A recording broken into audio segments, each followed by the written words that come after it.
자, 한 주간 동안 잘 지내셨습니까? 우리 옆 사람처럼 인사합시다. 잘 오셨습니다. 자, 뒷사람 보시면서 환영합니다. 사랑합니다.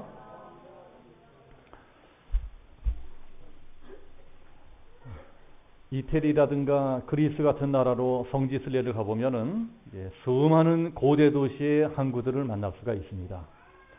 사도행전에도 사도 바울이 로마로 오기 위해서 이 항구 저 항구를 떠돌아다니다가 지금 이태리 남부 쪽에 있는 이 보디올이라고 하는 항구를 통해서 처음 로마로 들어온 것이 나옵니다. 이 보디올이라는 항구는 옛날에는 굉장히 큰 항구였던 모양인데 지금 가면은 그냥 조그만 항구에 지나지가 않아요. 그래서 이렇게 작은 항구에 어떻게 로마 시대에 큰 배들이 드나들었을까 하는 의문도 갖게 됩니다. 이제 그렇게 아무리 로마 제국의 항구라고 할지라도 로마 시대에는 대부분의 항구들의 수심이 낮아서 평상시에는 큰 배들이 항구로 들어올 수가 없었다고 합니다. 그래서 수심이 깊어지는 밀물대, 조류의 힘을 빌어서 항구로 들어가야 됐다고 합니다. 만약에 배가 들어오는 시간에 그때가 밀물대가 아니라면은 도리 없이 항구 저만큼 떨어진 근처에서 밀물대까지 기다려야 했다고 해요. 이렇게 항구 근처에서 밀물대를 기다리는 배를 가리키는 말이 라틴어로 옵포르투라고 합니다. 옵포르투.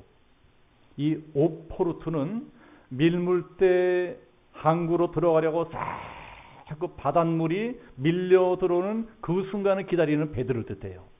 그때를 놓치면 또 한참 동안 기다려야 되기 때문에 선원들은 정신을 똑바로 차리고 그 순간을 기다립니다. 이 옵포르투라는 말에서 영어의 opportunity, 즉 기회라는 말이 나왔다고 합니다. 항구 근처에서 대기하고 있던 배들에게는 바닷물이 싹 밀려 들어오는 밀물의 그 순간이 항구로 들어갈 수 있는 절호의 기회입니다. 그래서 옵포르투, 즉 때를 기다리는 배들은 절대로 그 기회를 놓치지 말아야 된다. 이게 바로 영어로 opportunity, 그 어원이라고 합니다. 기회의 어원. 오늘 말씀이 바로 그런 이 기회에 대한 말씀입니다. 자, 기회. 자, 무슨 기회냐? 열매를 맺을 수 있는 기회예요. 나무들이 열매를 맺어야 되는 때가 있습니다. 자, 이 가을이 그런 계절이 아닙니까? 모든 나무들이 가을이 오면은 열매를 맺어야 돼요. 나무들만 그런 것이 아니고 우리 인생에도 열매를 맺어야 되는 그러한 때가 있습니다. 밀물의 때를 정확히 맞춰 항구 바깥에 있는 배들이 들어야 되는 것처럼 우리 인생에도 결실할 때가 오면 정확히 열매를 맺어야 된다는 것입니다. 자, 이게 제가 지난주에 들려드린 말씀인데, 자, 이렇게 열매를 맺기 위해서 제일 중요한 것이 뭐라 그랬죠? 제일 중요한 것은 어쨌든 나무에 잘 붙어 있어야 됩니다. 그래야지 때가 되면 저절로 풍성한 열매를 맺을 수가 있어요. 이런 게 바로 신앙의 원리이기도 합니다. 우리 믿는 사람들의 인생도 좋은 열매를 맺으려면 아무리 큰 시험이 있고 아무리 힘든 일이 있더라도 어쨌든 교회에 단단히 붙어 있어야 되고 하나님께 단단히 붙어 있어야 됩니다. 그 시험 혼란을 견디지 못하고 떨어져 나가면 불에 던져 사르느니라. 그죠? 불쏘시개 까무러나 떼고져 버리는 수가 있습니다. 자, 이게 제가 지난주에 말씀드린 요한복음 15장에 나오는 포도나무 비유인데 오늘 말씀은 그 다음 이야기입니다. 그러니까 열매 시리즈 2탄. 우리 오늘 누가복음 말씀 13장 6절 다시 한번 같이 합독해 보겠습니다. 누가복음 13장 6절 다 함께 시작. 이에 비유로 말씀하시되 한 사람이 포도원에 무화과 나무를 심은 것이 있더니 와서 그 열매를 구하였으나 얻지 못한지라. 예수님이 지난주에 들은 포도나무 비유에 이어서 제자들에게 또 하나의 비유를 가르쳐 주시는데 이번엔 포도나무가 아니고 무화과 나무 이야기입니다. 성경을 우리가 잘 보면 볼수록 우리 예수님은 정말 탁월한 이야기꾼이시구나 하는 걸 깨달을 수 있습니다. 모든 진리를 마치 할아버지가 손자들에게 옛날 얘기를 구수하게 들려주는 것처럼 술술 풀어서 이야기로 들려주세요. 정말 우리 예수님은 탁월한 스토리 메이커십니다. 오늘 읽은 성경도 그런 이야기예요. 자, 오늘 비유 말씀 뭐라고 시작합니까? 얘들아, 내 이야기를 좀 들어봐라. 이렇게 하늘은 높고 마을은 살찌는 바야흐로 천고마비의 가을이 왔는데도 어느 포도나무 농장에는 아무 열매도 맺지 못하는 무화과 나무가 하나 서 있었단다. 이게 6절이에요. 한 사람이 포도원에 무화과 나무를 심은 것이 있더니 와서 열매를 구하였으나 얻지 못한지라. 자, 이러면서 제자들에게 물어보셨을 거예요. 얘들아, 그러면 이 나무는 가을이 왔는데도 왜 열매를 맺지 못했을까? 왜? 제자들이 뭐라 그랬을까요? 제자들이 뭐라고 대답했는지는 성경에 안 나와 있지만 그때로부터 무려 2000년 세월이 지난 오늘날 이스라엘 땅에서 무려 수만 킬로 떨어진 이 대한민국 경기도 양주 땅에 살고 있는 우리들에게도 예수님께서 이 성경을 통해서 똑같이 물어보십니다. 지금 이 양주 명성길 다니는 너희들도 한번 잘 생각해 보렴. 얘들아, 이 무화과 나무는 왜 열매를 맺지 못했을까? 왜 열매를 맺지 못했을까요? 나 자신을 돌아보라는 거예요. 맞아. 내 인생엔 왜 아직도 열매가 없는 걸까? 오늘 성경에 나오는 이 무화과 나무처럼 왜 내 인생에다 열매가 없는 것일까? 왜? 여러분, 왜 우리 인생엔 이렇게 열매가 없을까요? 왜 나는 열매 없는 인생을 이렇게 살고 있는 것일까요? 오늘 성경이 무화과 나무를 통해서 가르쳐주는 첫 번째 이유는 우리가 무책임했기 때문이다. 무책임했기 때문이라는 거예요. 뭐가 무책임하냐? 무화과 나무는 왜 주인이 나를 여기다 갖다 심으셨을까? 자기가 존재하는 목적을 잃어버렸습니다. 왜 주인이 무화과 나무를 거기 심었습니까? 열매를 맺으려고 심은 거예요. 이 나무는 나무 자체로서는 생긴 게 볼품이 없어요. 이 무화과 말 그대로 꽃도 피지 않는 나무입니다. 꽃도 없어요. 그러니 제가 지난주에 말씀드린 포도나무처럼 관상용으로도 쓸모가 없고 집 짓는 목재로도 쓸모가 없고 가구를 만드는 용도로도 쓸모가 없어요. 그러니 무화과 나무가 존재하는 목적은 어디야? 열매입니다. 열매. 좋은 열매를 그것도 많이 맺어야지만 하는 게 이 무화과 나무의 사명입니다. 그리고 이제 원래 이 무화과 나무라고 하는 것은 1년에 몇 번씩이나 이렇게 열매를 많이 맺는 나무라고 합니다. 그런데도 영 열매를 맺지 못하는 이런 무화과 나무가 하나 있었던 모양이에요. 그래서 주인이 왜 이 나무는 이렇게 열매를 맺지 못할까? 혹시 땅이 나빠서 그런가? 그러고 이 무화과 나무를 옮겨다가 자기 포도원에 갖다 심었습니다. 말하자면 특별한 기회를 준 것입니다. 너희 이 땅은 아주 기름지고 좋은 땅이야. 그래서 이 땅에 심겨진 나무들은 전부 다 좋은 열매를 맺어. 그러니 너도 이 땅에서는 부디 좋은 열매를 한번 맺어보거라. 그리고 관심을 갖고 계속 지켜봅니다. 그런데 이 녀석이 어떻게 된 게 1년이 지나고 2년이 지나고 3년이 지나도록 여기서도 이 땅에서 열매를 하나도 못 맺는 거예요. 그래서 주인이 너 어쩌면 그럴 수가 있니? 너 내가 이렇게까지 해주는데도 너 어쩌면 이렇게 무책임할 수가 있니? 이 무화과 나무가 뭘 상징하는 나무입니까? 영적으로는 이스라엘, 즉 구원받은 우리 하나님의 백성들을 상징하는 나무입니다. 또 이 나무를 심은 주인은 하나님이시고 이런 나무들을 잘 자라나게 가꾸어주는 포도원지기는 예수님이십니다.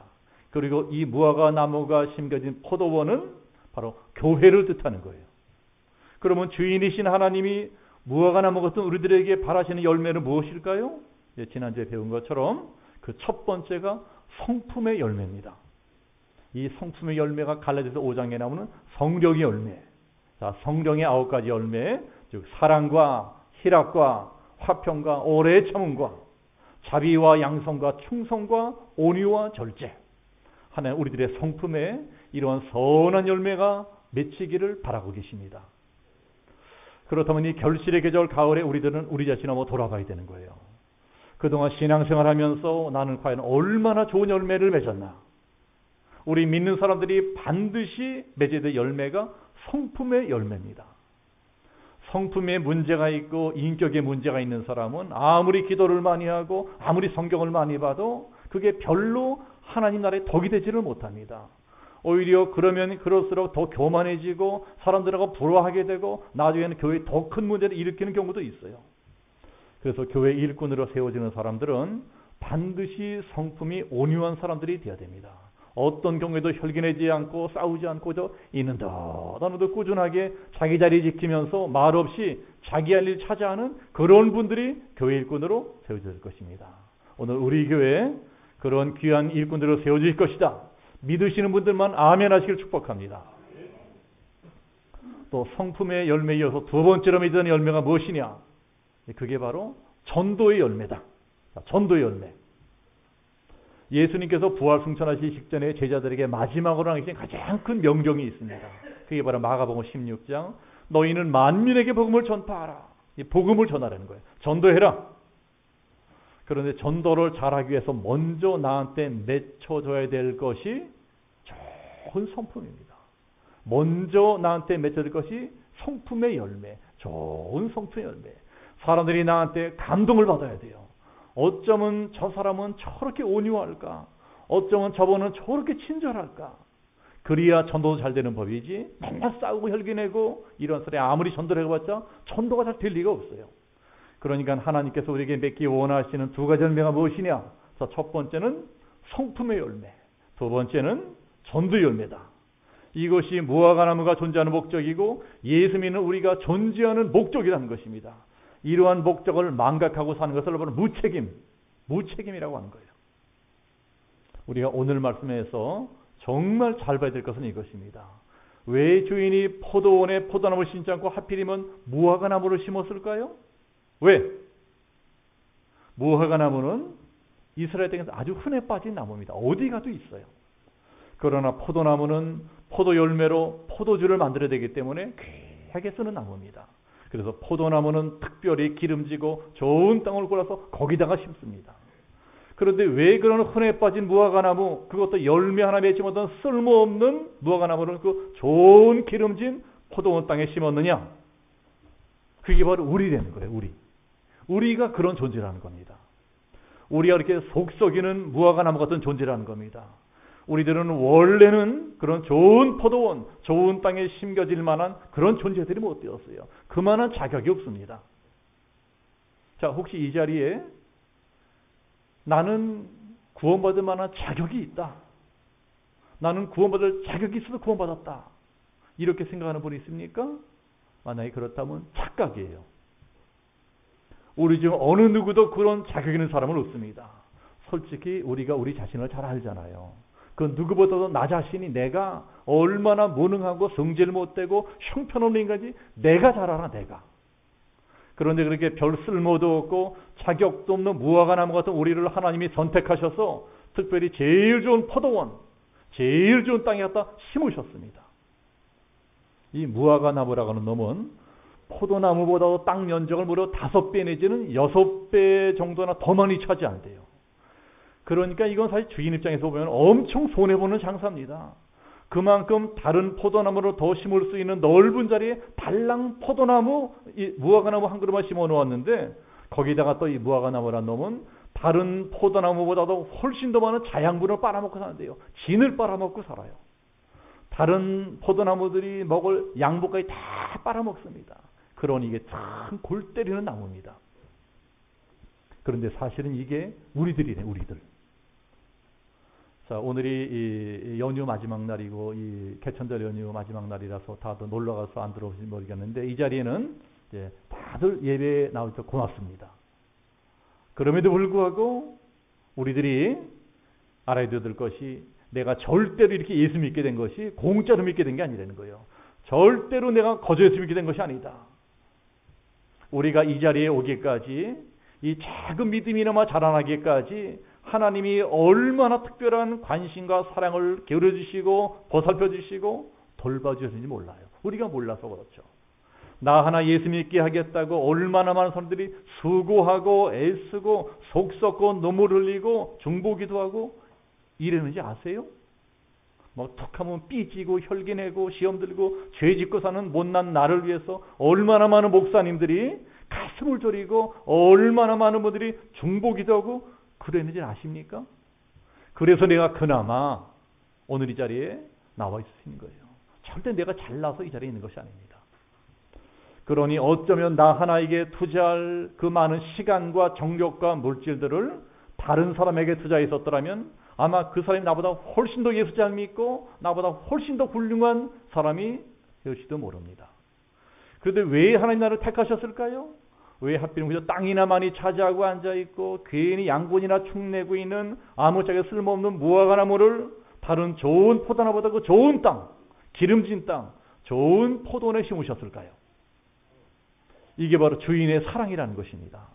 주인이 아주 사랑이 많은 사람이라서 그 무화과 나무에게 기회를 주려고 한 것입니다. 지금까지는 이놈이 시원찮은 땅에서 시원찮게 자랐으니까 열매를 맺지 못했지, 만약에 좋은 땅에 옮겨주고 물 주고 거름 주고 잘 돌봐주면 한다면 반드시 좋은 열매 맺을 거야. 내가 이놈한테 기회를 줘보자. 이놈한테 기회를 줘보면 반드시 좋은 열매를 맺는 걸로 보답을 할 거야. 이게 바로 주인이신 우리 하나님의 기대입니다. 우리를 향한 기대. 우리한테 기회를 주고 싶으신 거예요. 그런데 만약에 그렇게 좋은 기회를 주고 관심을 갖고 정성 다해 돌봐주고 그랬는데도 무화과 나무가 1년, 2년, 3년이 가도 열매 하나 못 맞고 그 모양 그대로 있다면 그건 정말 무책임한 나무라는 겁니다. 네가 해대도 너무 하는구나. 너 어쩌면 이럴 수가 있니? 너는 정말 무책임한 놈이로구나. 자, 열매 맺지 못하는 첫 번째 그렇게 무책임이라면, 자, 두 번째 이유는 무엇이냐? 이 무화과 나무가 열매 맺지 않는 두 번째 이유는 무관심입니다. 여러분, 무관심이라는 것도 죄예요, 죄. 참 무서운 죄입니다. 남이야 어떻게 되든 말든 아무 관심이 없는 거예요. 요새 많은 사람이 그러고 살고 있잖아요. 옆집에 사람이 죽어나가도 몰라. 이게 우리나라인데도 나라가 어떻게 되든 말든 아무 관심이 없습니다. 이 교회도 마찬가지예요. 분명히 교회를 다니는 사람인데도 불구하고 교회에 무슨 일이 있든 말든 아무 관심이 없어요. 그렇게 무관심하니 아무리 교회를 오래 다닌다 할지라도 열매가 맺힐 리가 없습니다. 자, 그런 사람도 자기 가정에는 관심이 있을 거예요. 가정 일에는. 그래서 집에 쌀이 떨어지면 쌀도 사러 갈 것이고 집안이 더러우면 청소도 할 것입니다. 그러나 성경은 교회도 가정이다 이렇게 말씀해요. 가정은 가정인데 무슨 가정이냐? 내 영혼의 가정이라. 내 영혼의 가정. 그렇기 때문에 내가 우리 집 식구로서 집안일에 관심을 갖는 게 당연한 것처럼 예수 믿는 사람이라면 당연히 교회 일에도 관심을 가지게 되는 거예요. 그래야지 내 영혼의 열매도 맺히게 되고 축복도 받게 되고 그렇게 되는데 도무지 교회 일에는 관심이 없어요. 다 남의 일이에요. 그러니 백날 교회를 다녀도 전혀 믿음이 자라지 않는 것입니다. 교회를 다니면서도 영적인 일에 아무 관심이 없는 무관심이란 것도 분명히 죄입니다. 이렇게 무관심하다는 건요, 그저 남한테 관심이 없다는 것만을 뜻하는 게 아니에요. 그건 남뿐만이 아니고 자기한테도 나한테도 관심이 없다는 거예요. 자기한테 관심 없다는 게 무슨 뜻입니까? 지금 자기가 어떠한 상태에 처해 있나 이런 걸 생각하지 않고 산다는 것입니다. 지금 나한테 열매가 있는지 없는지 그런 것 따위는 전혀 신경 안 쓰고 살아요. 이렇게 내가 내 인생에 제대로 된 열매 하나 맺지 못하고 계속 살아간다면 결국 내 운명은 어떻게 될 것인가? 내 미래는 어떻게 될 것인가? 그런 데는 전혀 관심도 없고 고민도 안 하고 그냥 살도 살아가요. 만약에 무화과 나무가 그렇게 계속 열매 하나 맺지 못하고 살아간다면 결국 그 나무의 운명은 어떻게 될까요? 무화과 나무나 나나 계속 그렇게 열매 맺지 못하고 살아간다면 과연 무화과 나무나 나를 기다리는 운명은 어떤 것인가? 자, 우리 7절 같이 한번 합독하겠습니다. 7절 다 같이 시작. 포도원 지기에게 이르되 내가 3년을 와서 이 무화과 나무에서 열매를 구하되 얻지 못하니 찍어버리라. 어찌 땅만 버리게 하겠느냐. 이게 무슨 말씀입니까? 찍어버리라는 거예요. 너 때문에 괜히 지금 좋은 땅만 버리고 있구나. 내가 너에게 기회를 줘보려고 이 좋은 땅에 포도나무 대신에 너라고 하는 나무를 심었는데 네가 지금 나를 배신 때리고 있다는 거예요. 네가 네 스스로 기회를 차버리고 있구나. 내가 그동안 꾹꾹 눌러 참았었는데 보면 볼수록 너는 정말 못된 나무로구나. 만약에 하나님이 지금 우리를 그렇게 보고 계신다고 상상한다면 이건 정말 끔찍한 일입니다. 어째 땅만 버리느냐? 당장 찍어버리라. 그러나 어리석은 사람들은 내가 지금 이런 상황에 처해 있는데도 전혀 모르고 있어요. 이게 무관심이에요. 무관심. 하나님 나를 보면서 막 진노하고 계시는데도 그러거나 말거나 아무 관심도 없어요. 그러니 여태 열매가 맺힐 리가 없는 것입니다. 그렇게 남한테도 무관심하고 나한테도 무관심했으니 무슨 열매가 맺히겠어요? 그러니 우리가 오늘 말씀 보면서 반드시 깨달아야 될 열매인 노하우가 무엇이냐? 관심이란 관심. 무관심이 아닌 관심. 이게 열매 맺는 비결입니다. 나만 편하고 나만 잘 되면 되었지. 네가 죽든 말든 난 모르겠다. 내가 교회를 다니긴 다니지만은 교회가 잘 되든 말든 어떻게 되든 난 모르겠다. 이런 무관심이 아닌 따뜻한 관심의 눈으로 교회를 살펴보고 이웃을 살펴보는 거예요. 사실 봉사하는 것도 전도하는 것도 거기부터 시작됩니다. 일단 관심이 생겨야 그 다음 일도 하는 거예요.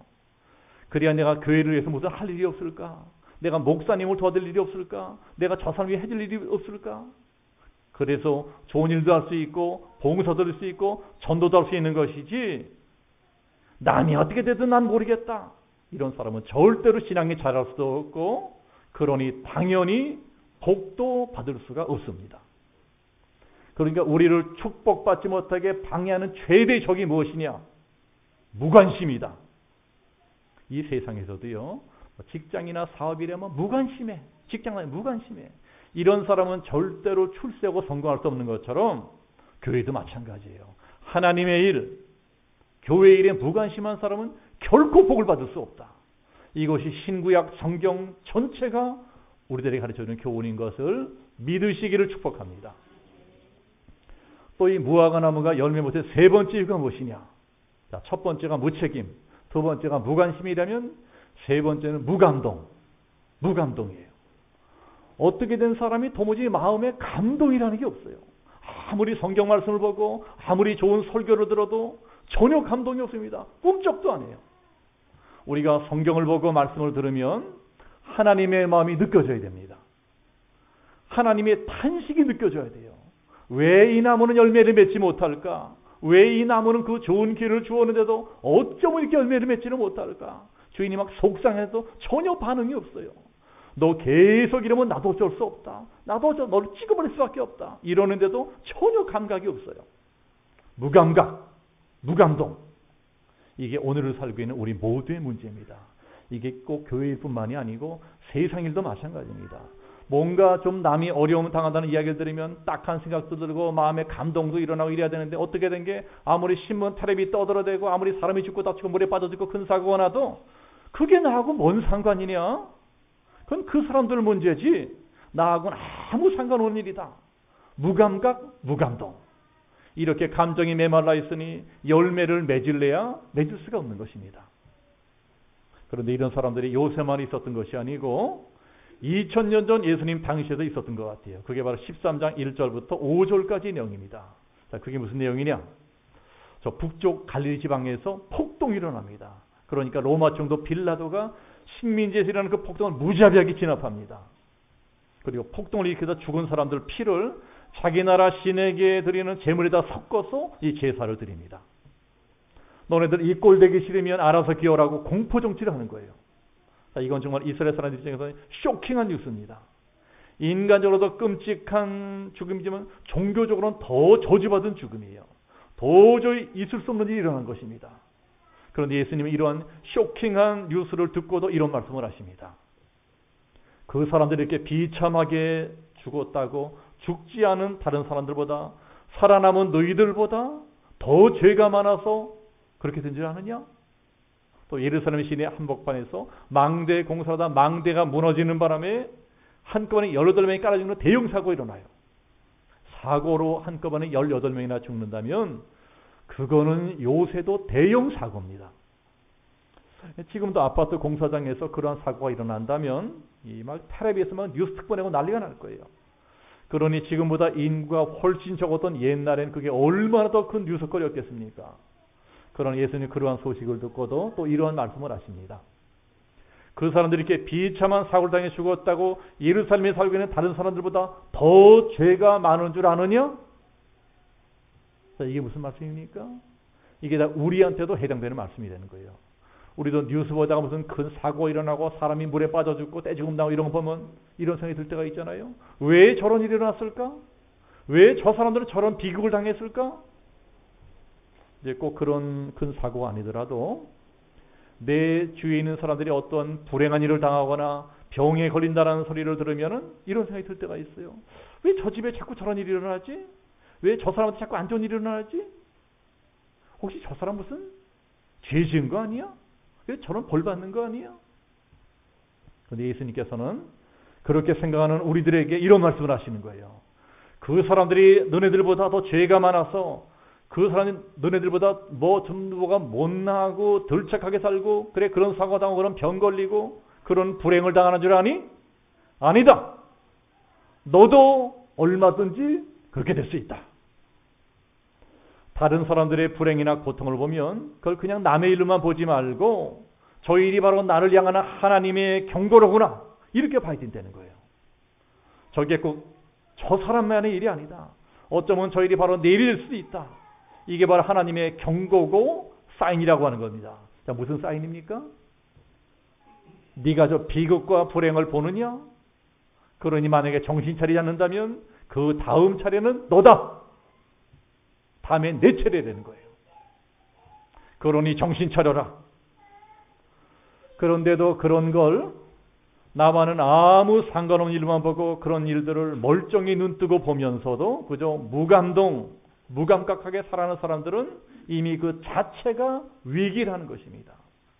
남의 불행이나 병이나 죽음을 보면은 나도 정신 바짝 차려야 됩니다. 내가 더 이상 이렇게 살면 안 되겠구나. 바르게 살아야 되겠구나. 마음에 감동이 일어나야 돼요. 이렇게 살면 안 되겠다. 바르게 살아야 되겠다. 이왕 믿을 거 바르게 믿어야 되겠다. 그래야 그때부터 비로소 내 인생에 하나님 기뻐하시는 열매가 맺히기 시작합니다. 그러나 그럼에도 불구하고 마음에 아무 감동도 없이 이제껏 살던 열매 없는 인생을 계속 살아면 어떻게 되느냐? 자, 7절 말씀. 포도원 지게 기르되 내가 3년을 와서 이 무화과 나무에서 열매를 구하되 얻지 못하니 찍어버리라.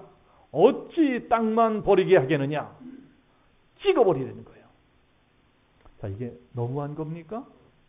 그렇지 않다는 것입니다.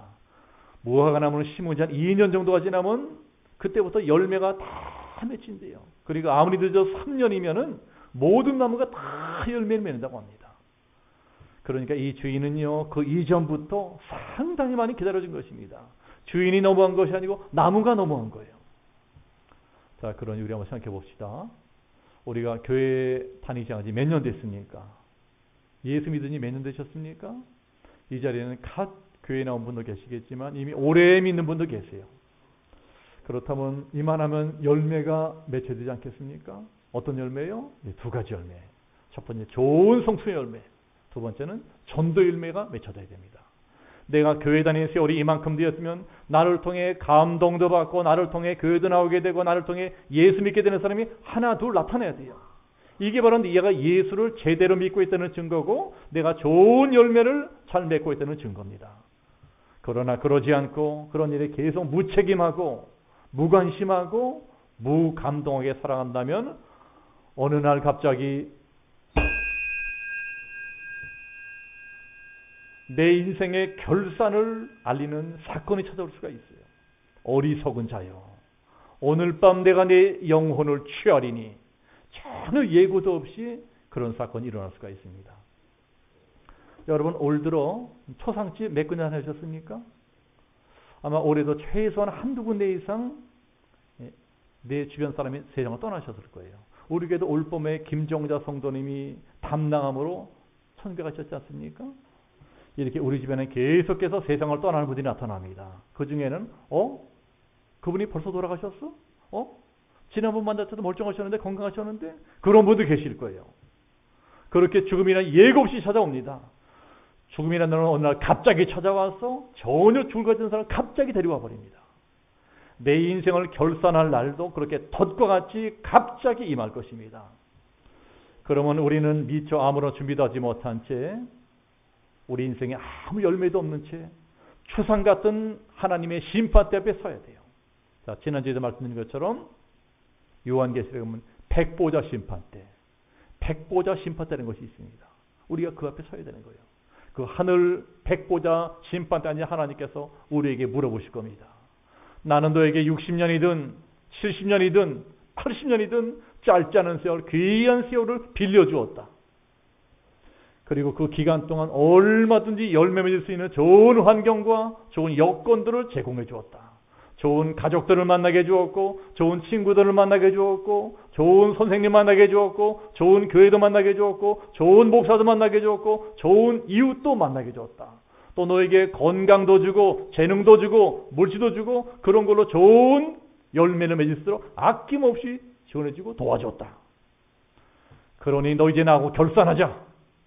너 나한테 무슨 열매 가지고 왔니? 너 이 땅에서 무슨 열매를 맺고 왔니? 너 얼마나 전도했니? 얼마나 교회를 위해서 충성하고 헌신했니? 어디 열매 좀 내놔봐라. 자, 지난주에 이어서 여러분들에게 하나님을 대신해서 또 한번 묻겠습니다. 만약에 오늘 밤이라도 하나님이 내 영혼을 부르신다면, 하나님, 저 세상 살면서 이거 하다 왔습니다. 이거 하다 왔어요. 이 열매 가지고 왔습니다. 하나님께 보여줄 수 있는 열매가 무엇입니까? 자, 오늘 말씀 마지막 절을 보니까 포도원지기가 이렇게 간청하는 장면이 나옵니다. 주인이 열매도 맺는 이따위 쓸모없는 나무를 찍어버려라 명령하니까 8절에 보면 금년에도 그대로 두소서. 금년에도 그대로 두소서. 이게 무슨 말씀입니까? 금년 한 번만 더 봐주세요. 한 번만 더 기회를 주세요. 내가 한 번만 더 이 나무가 열매를 맺도록 힘써 보겠습니다. 도로 땅을 파서 거름도 줘보고 물도 많이 줘보고 가지치기도 해볼 테니까 그렇게라도 해서 열매가 맺지면 다행이겠지만, 만약에 그래도 똑같으면 그때는 진짜 찍어버리십시오. 그러니 그때까지 이왕 봐주신 김에 한 번만 더 봐주세요. 한 번만 더 기회를 주세요. 이렇게 중보기도하는 포도원지기가 누굽니까? 예수님이에요. 예수님이 지금도 하나님 보좌 우편에서 우리를 위해서 중보기도 해주시는 것을 믿으시기를 축복합니다. 자, 우리 8절 다시 한번 합독해 보겠습니다. 8절 다 같이 시작. 대답하여 이르되 주인이여 금년에도 그대로 두소서. 내가 두릅하고 거름을 줄이니. 자, 오늘 몇 분이든 우리에게 직분자로 세워질 분들에게 말씀을 드립니다.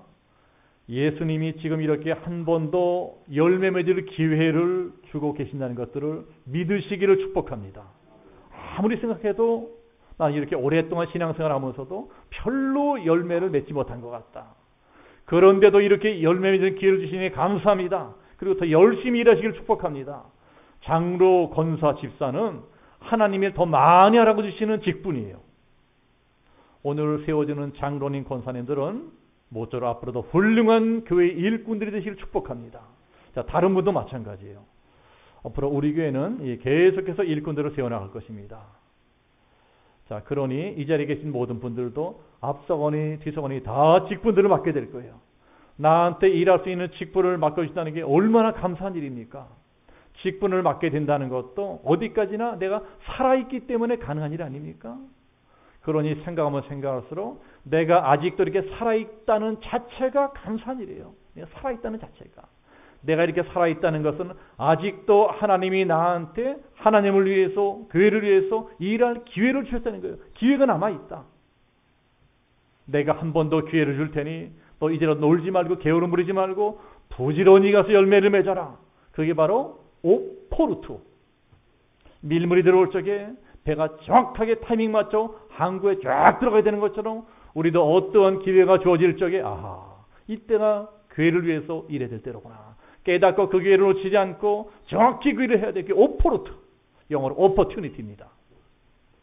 아직도 나한테 기회가 있을 적에, 아직도 나한테 생명이 있고 건강이 있고 시간이 있고 재능이 있고 물질이 남아있을 적에 하나님을 위해서, 교회를 위해서 뭔가 더 보람이 있고 가치 있는 인생을 살아버리라. 다짐하고 실천하시는 우리 모든 성도들 되시길 축복합니다.